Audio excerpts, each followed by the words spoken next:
On the Bliss now, King of the Pit TV. You know what's good. Today we're going to be watching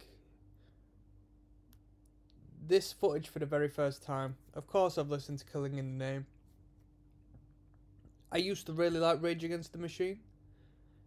I still do appreciate the band, but that's not something I would choose to listen to in this day and age.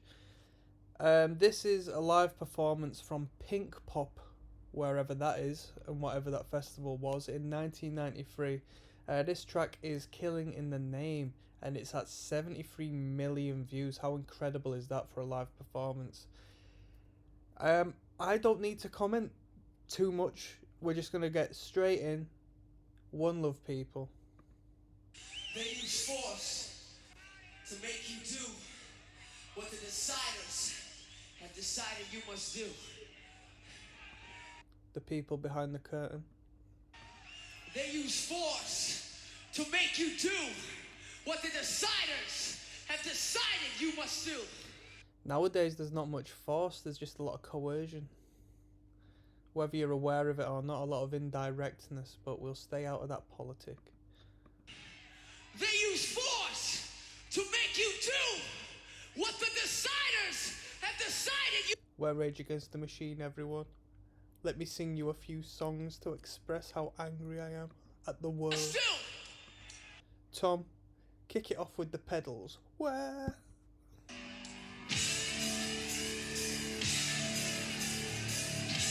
Tom Morello jamming there. Come on.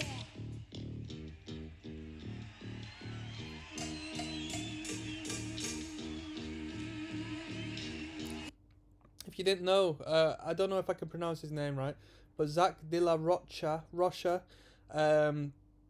fronted a hardcore band prior to this entitled Inside Out, and I think he was in another band or two alongside that, but I'm unaware of it. I didn't think much to Inside Out, but they've got one song called Burning Fight, which is quite a popular tune, still to this day within hardcore circles.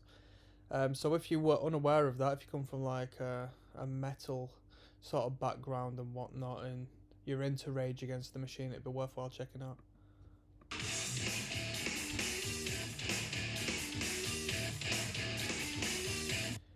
Higher tempo than on record.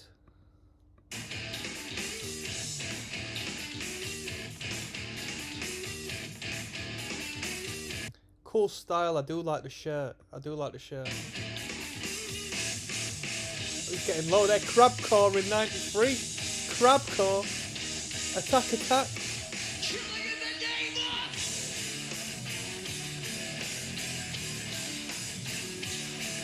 of... Yo, I went to music college, yeah?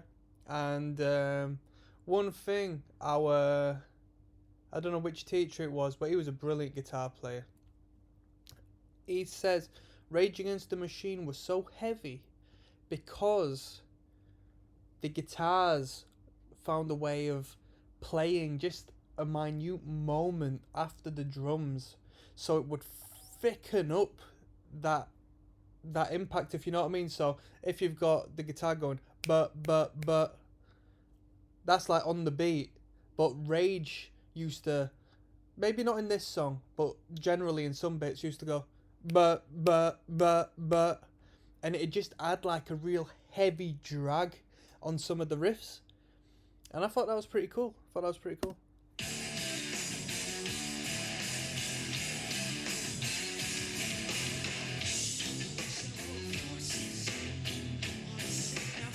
This band knew how to jam out though, didn't they?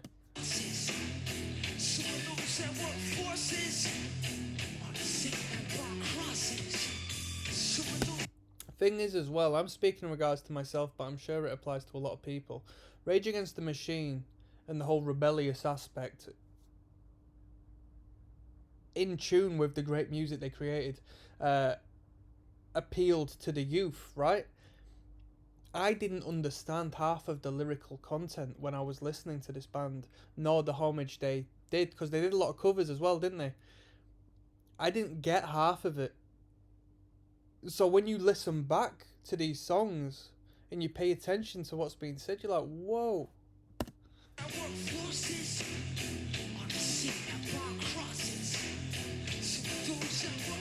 forces. Gonna sing that word process.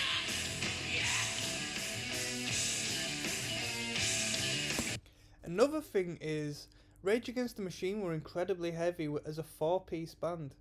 They didn't have an extra guitarist.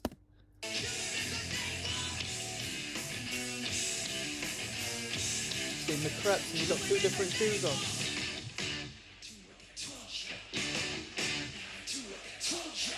Great crowd participation, and that's probably the bleed into the mix. It's probably not the full actual audacity of the crowd.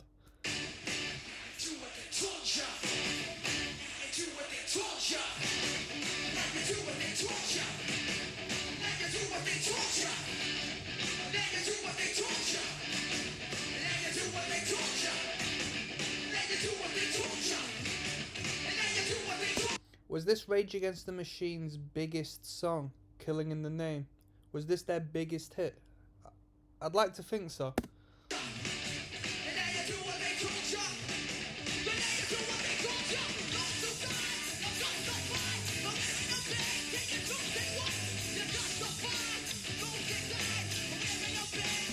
Bass guitar sounds slightly out of tune with the guitar there. Correct me if I'm wrong.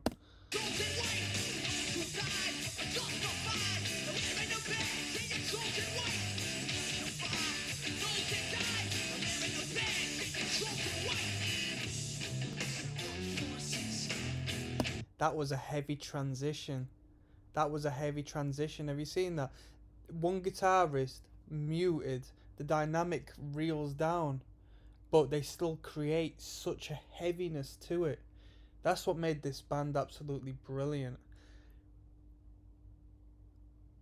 The band was funky, metal but not overtly metal, and hardcore punk in such a genius way that it wouldn't even be considered hardcore to the majority of people who were aware of that style of music and listened to this band.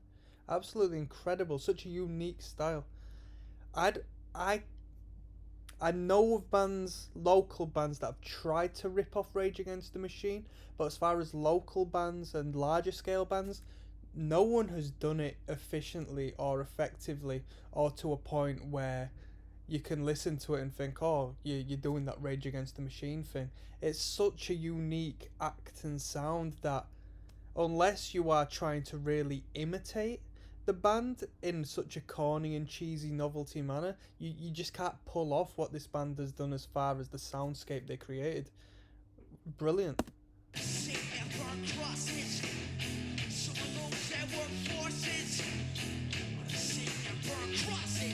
I love that lick. It's a good hook, that. Yeah, we're going to go back to that guy who just fell on his face. I don't know if you've ever stage dived before or stage surfed or head walked or any of that, but you know, you can't laugh at them. It happens. You end up nearly drowning yourself in a crowd full of people. That's just the way it goes, but we got to give this guy some respect. This was in 1993. This fella is in a whole new stage of his life right now, so let's give him some respect as to where he was when he fell on that stage dive. Stage surf. There he is. Watch. He landed on his feet. I thought he landed on his back. Stylish. Respect.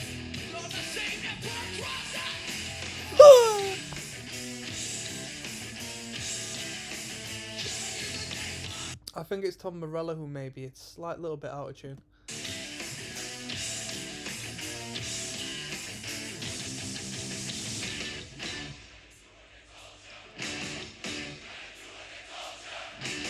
Yo, if all of Rage Against Machine got arrested, yeah, are any of them gonna snitch?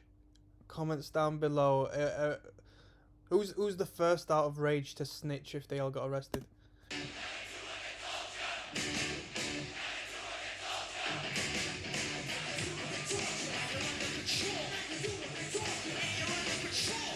That call and response bit, great songwriting. Got the crowd in the palm of his hand.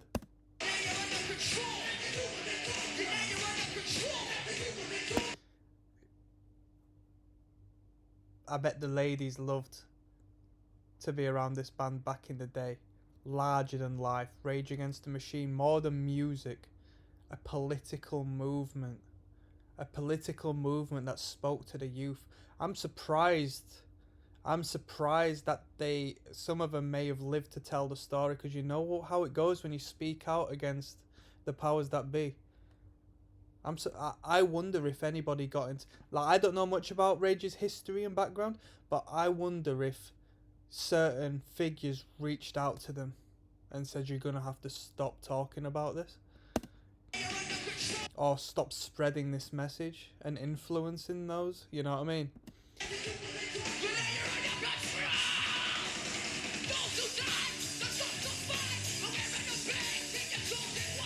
That cymbal sounded nice.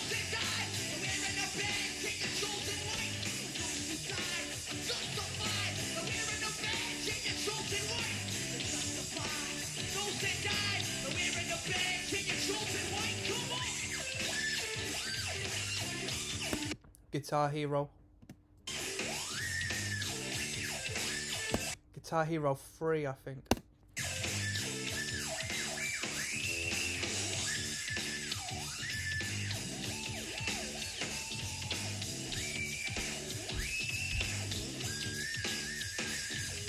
I never knew the guitar was played that way, as far as that guitar solo.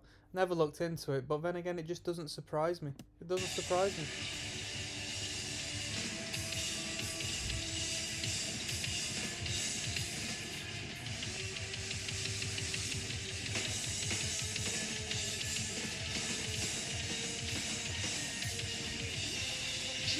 Do what you tell me. Fuck you, I won't do what you tell me. Fuck you, I won't do what you tell me. Fuck you, I won't do what you tell me. Fuck you, I won't do what you. If you think about, yeah, it's hard, but if you think about the riff that's going on, it's like quite a positive, major riff. If you took the vocals out and sort of softened the drums a little, maybe that riff could be.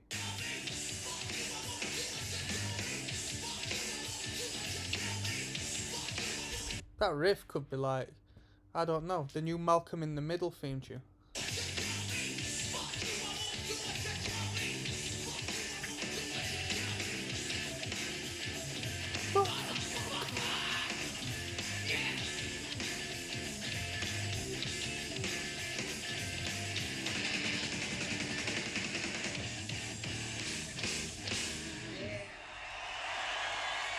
Brilliant, brilliant. What more can you say? That was brilliant.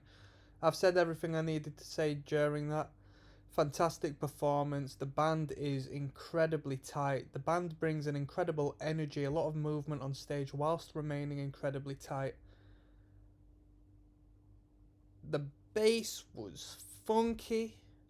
The guitars were inventive. The drumming was heavy.